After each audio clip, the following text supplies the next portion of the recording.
नाम है अरुण सिंह और आप सफ़र कर रहे हैं फ्री एजुकेशन। नमस्कार दोस्तों, मेरा नाम है अरुण सिंह और आप सफ़र कर रहे हैं फ्री एजुकेशन वर्ल्ड की दुनिया में। आज के इस वीडियो में मैं आपसे बात करूंगा कि आज जो हॉट टॉपिक रहे, जो न्यूज़ में रहे, उनके बारे में। तो पहला टॉपिक ये रहा आपका, द हिंदू ने छापा कि कोविड-19 के जो केसेस हैं 20,000 पहुंच गए, जो कि अक्टूबर 2021 के बाद पहली बार इतना ज़्यादा हाइक मिला। इसमें थोड़ा ध्यान देने योग्य बातें हैं। अभी जो ओमिक्रॉन वेरिएंट चल रहा है, 500 टाइम्स ज़्यादा स्प्रेडिंग पावर है इसकी, अगर हम उसको कंपेयर करें डेल्टा से। ठीक है, तो पहला आर्टिकल इससे रिलेटेड था। ठीक है, दूसरा आर्टिकल की तरफ हम बढ़ते हैं।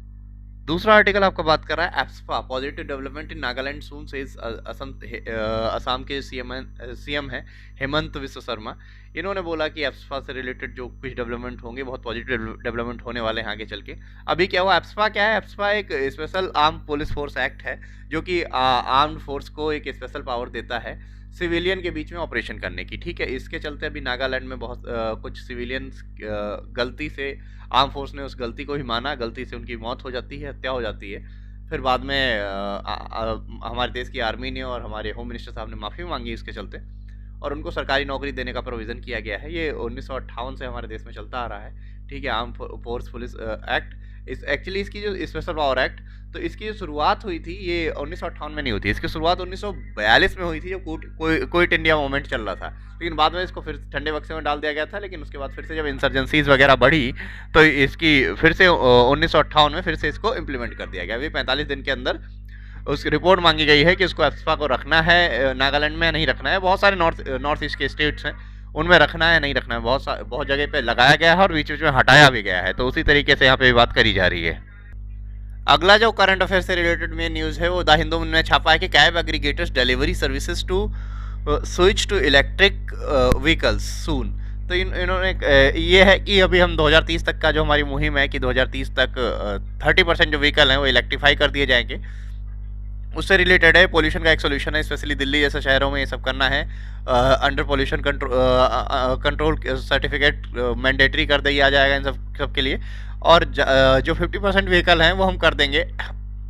अभी इसकी टाइम पीरियड जो है इन्होंने घटा दिया है। पहले 2030 था, 2023 तक बोला जा रहा है कि 50% व्हीकल को इलेक्ट्रिक कर दिया जाएगा, इलेक्ट्रिक रजिस्ट्रेशन मिल जाएंगे 50% व्हीकल के, स्पेशली उन व्हीकल्स के जो कि हमारे उसे क्या बोलते हैं, कैब वाले हो गए या डिलीवरी सर्विस वाले हो गए, इन लोगों के। ठीक है, और मुझे लगता है इससे ज़्यादा एक ध्यान देने वाली बात है कि हमें एक्सीडेंट पर भी कुछ काम करना चाहिए, क्योंकि हमारे देश में 5 लाख से ज़्यादा एक्सीडेंट होते हैं हर साल, और 2 लाख से ज़्यादा लोग मर जाते हैं एक्सीडेंट में, उनकी मौत हो जाती है। तो इस पर अभी हम ध्यान नहीं दे रहे हैं, उस पर भी हमें ध्यान देने की आवश्यकता है।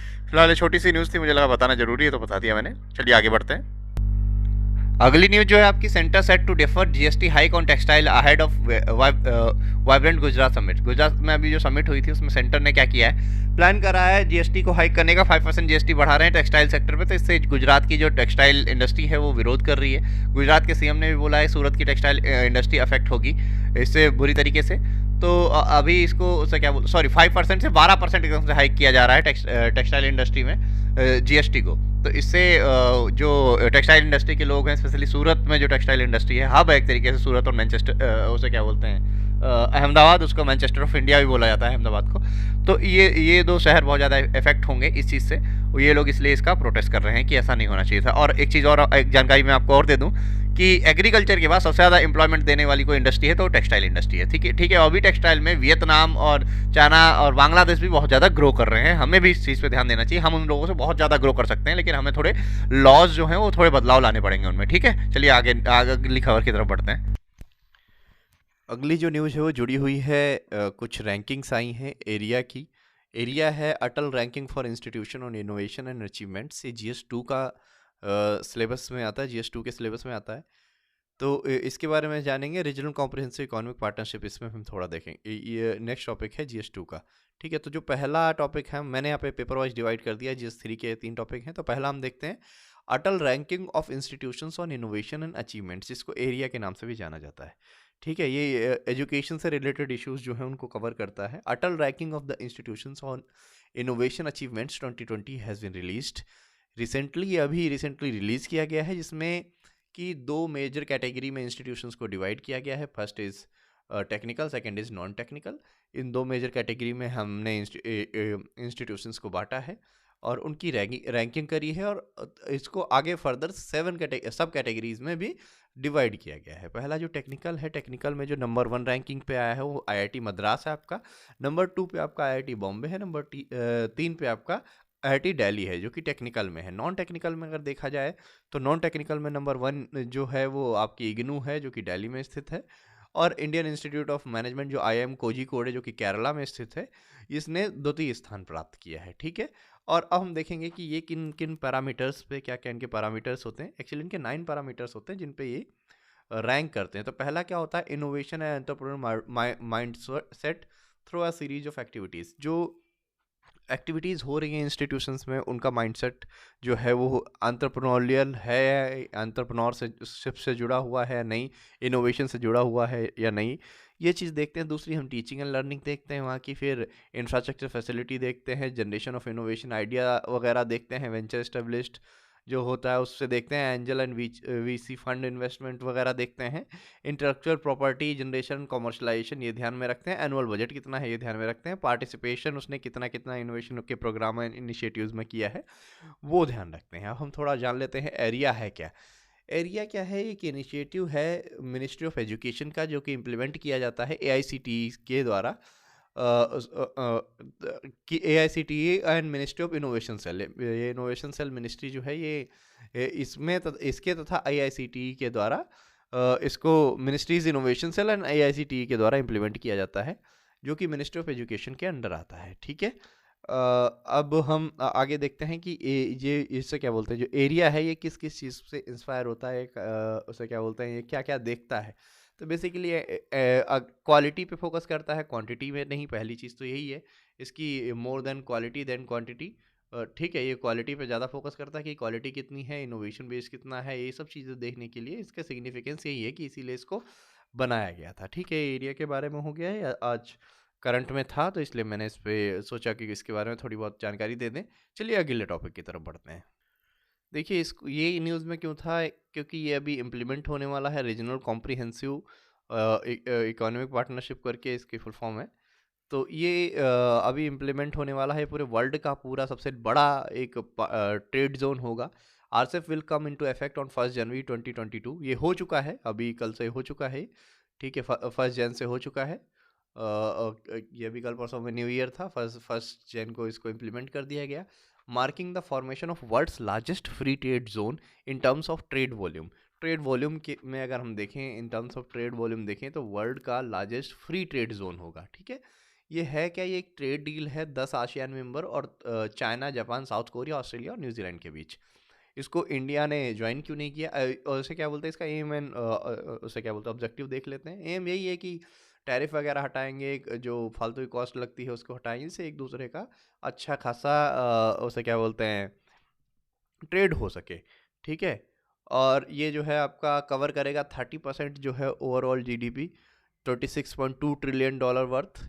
ये इतना कर लेगा 1/3 of world's population, some 2.2 billion people. Okay, इतना ज़्यादा ये जीडीपी कवर करेगा, and around 90% trade tariff within the bloc will eventually be eliminated. और जो इससे क्या होगा फ़ायदा कि 90% जो फालतू के टैरिफ लगते थे वो सब हटा दिए जाएंगे, हट जाएंगे, एलिमिनेट हो जाएंगे। लेकिन अब बात आती है कि इंडिया ने इसको ज्वाइन क्यों नहीं किया। इसका कारण ये था क्योंकि चाइना हमारा पड़ोसी है भाई, वो क्या करता, फिर डंपिंग टेक्निक यूज़ करने लगता। बहुत सारी ऐसी चीज़ें हमारे यहाँ डंप कर दी जाती जिनकी हमें ज़रूरत तक नहीं थी, तो वैसे ही हम ट्रेड डेफिसिट में चलते रहते हैं चाइना से। तो हम नहीं चाहते थे ये बर्डन और ज़्यादा बढ़े, और हम अपने लोकलाइजेशन, लोकल फॉर वोकल जो हमारे मोदी जी ने किया उस पर हम फोकस करना चाहते थे, तो इसलिए हमने अभी इसको ज्वाइन नहीं किया है। ठीक है, हालांकि इसके बहुत सारे बेनिफिट भी होते, लेकिन चाइना की उल्टी सीधी हरकतों की वजह से ही हमने इसको ज्वाइन नहीं किया है। ठीक है, चलिए आगे बढ़ते हैं।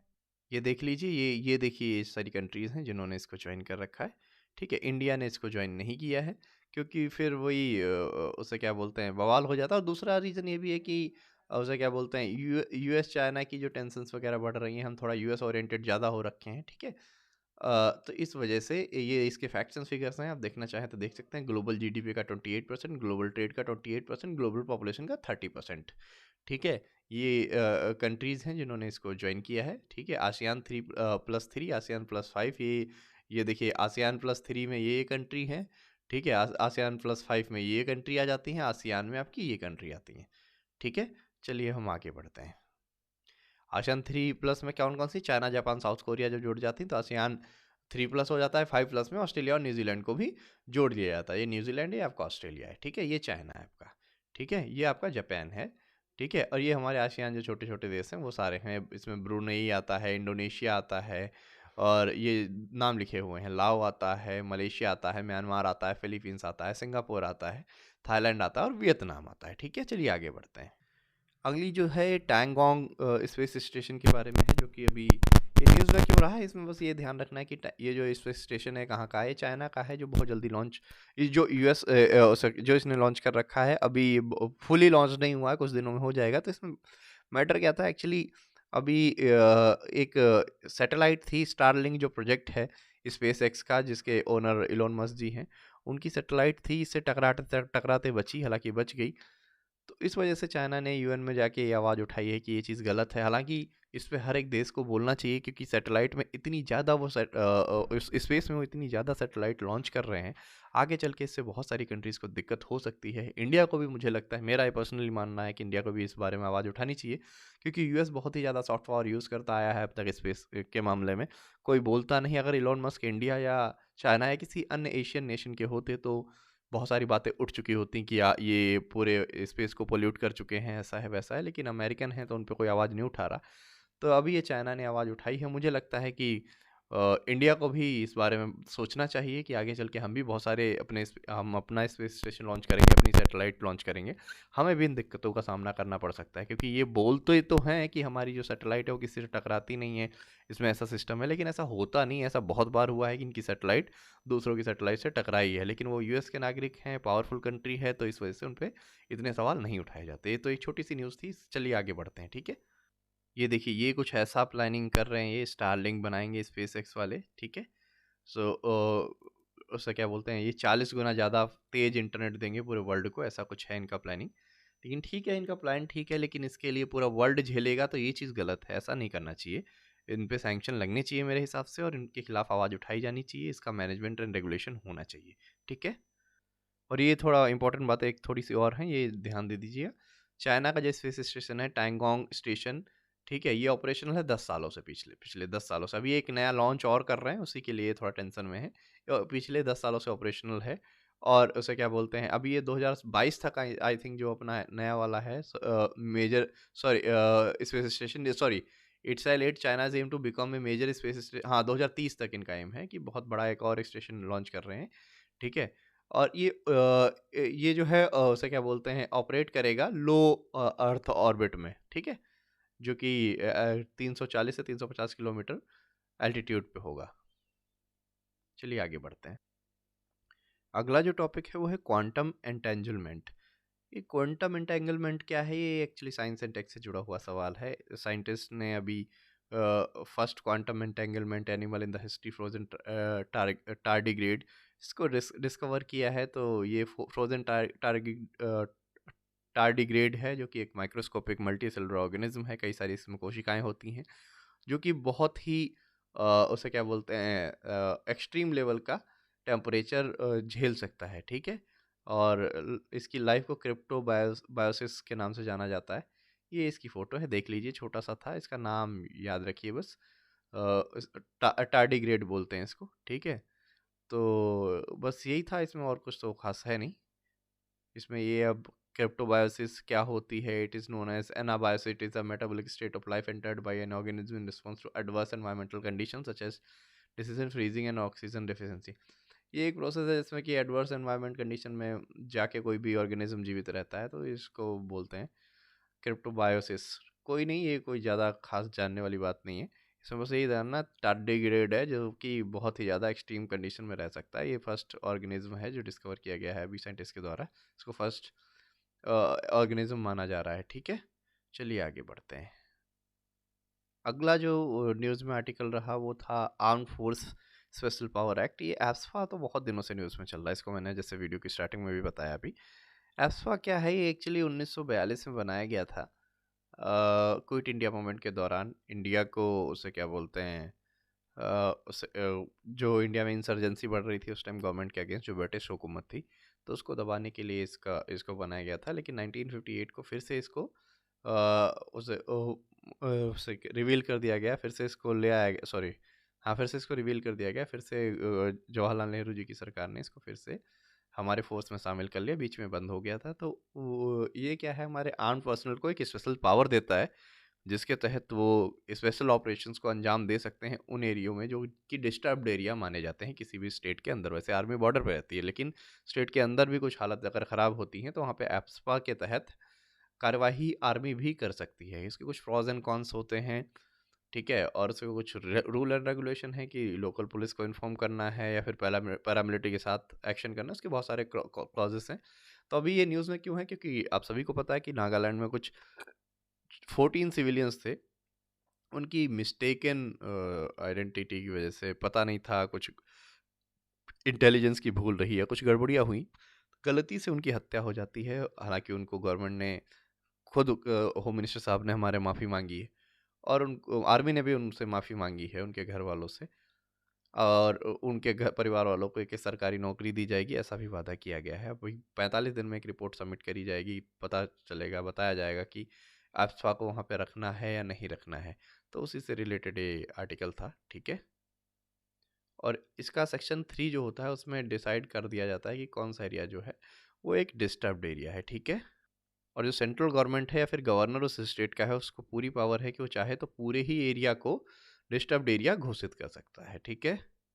और ये इसको हटाने की बात ऐसा नहीं है पहली बार ही करी जा रही है, पहले भी the fifth report of the second administrative, second ARC की जो रिपोर्ट थी, पांचवी रिपोर्ट, उसमें भी बोला गया था कि एस्फा को रिपील किया जाए, इसको हटा दिया जाए। On November 19 2004 the central government appointed a 5-member committee headed by justice BP Jeevan Reddy to review the provision of the act in the north eastern reason.